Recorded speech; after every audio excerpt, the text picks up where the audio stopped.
everyone. Today we are starting with new video. In this video we are going to see what is relation model, why DBM is called RDBMS, and most important thing is constraints. Okay, so let's start. Uh, before we start, don't forget to subscribe to my channel. Don't forget to like this video and share this video, and stay tuned for the more SQL lectures. So let's start. Mm, yeah. First of all, what is relational model? It is a concept designed by data scientist E.F. Cord. It in relational model, we store the data in the form of tables.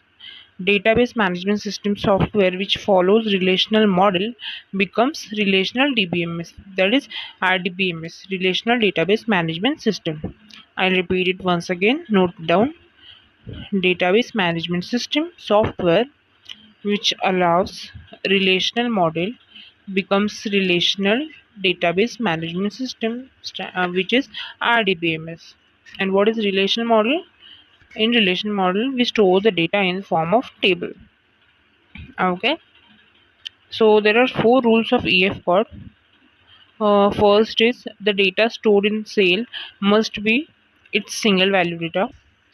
Second is in RDBMS we store everything in form of tables including metadata. Metadata means data about data. According to EF code, we can store data in multiple table. If model, we can establish an action between two table key attributes. And fourth and the last one, we can validate the data entered table in two steps. First is by assigning data types, and second is by assigning constraint. Here, data types are mandatory, wherein constraints are optional. Okay, so that was the relation model topic. Now we'll move on to what are the constraints. Okay, so basically constraint is why we assign constraint uh, to allocate like extra validations to validate the data before entry into the table, before it gets into that column or table. It should be validated before that is nothing but the constraint, means entry pass, we can say in our common language. Okay, so definition is constraints are the conditions that are assigned to a particular column to validate the data. I'll repeat it once again. Constraint are the condition that are assigned to a particular column to validate the data. So there are five types of constraints. First is unique, second is not null, third is check, fourth is primary key, and fifth one is foreign key. First of all, we'll see each and every constraint's definition. First is unique. It is a constraint which is assigned to particular column which cannot accept repeated or duplicate value. Okay, second is not null. Not null is a constraint which is assigned to a particular column which cannot be null or which are mandatory. Third one is check. Check is a constraint which is assigned to a particular column for extra validations. Check condition is assigned with the condition if the condition is true, the value gets accepted, else rejected. Okay. Uh, Fourth one is primary key. Primary key is a constraint which is used to assign to column to identify a record uniquely from the table. And foreign key is it is a constraint which is used to establish the connection between two tables. Okay. So now we'll see what is example of check constraint. Suppose if I have a table with employee details. Okay. A table name is employee EMP, and I have like check. I have to check the if the user enters only 123 as a phone in the phone number column. This will be invalid data, right? No one has 123 uh, as their phone number. So we have to apply the constraints over there. So what will be the condition is check length, phone number, whatever you have given the column name, equals to 10. That is function, you will learn about it later, but right now just concentrate on this. And suppose we are having salary.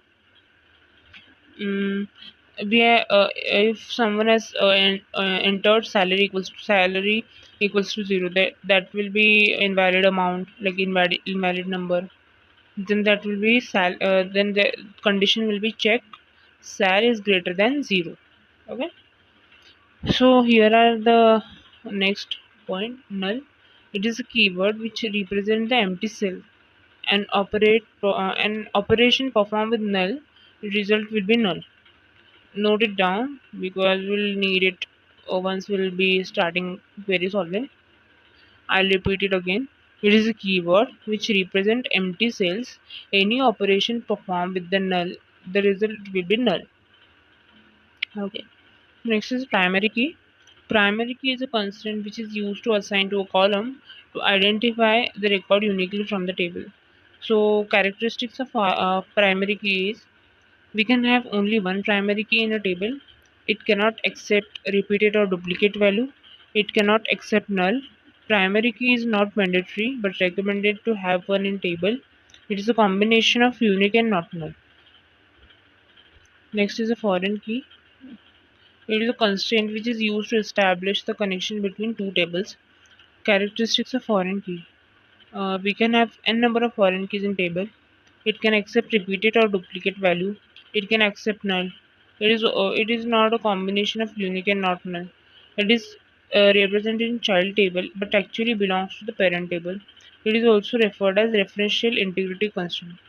Only primary key can travel to another table. When it travels, it becomes foreign key. Like for example, you are living in India, right? Your country. If you travel to another country, who will be the foreigner? The person who is staying in that country, or the you who is traveling to their country? You, right? That is the concept here. When the key travels to another table, it becomes foreign key. Means one table primary key is another table's foreign key. Okay, so that's all. That this was the constraints. You can note it down and you can answer this question if interviewer might ask. So yeah, thank you guys. Stay tuned for the more videos.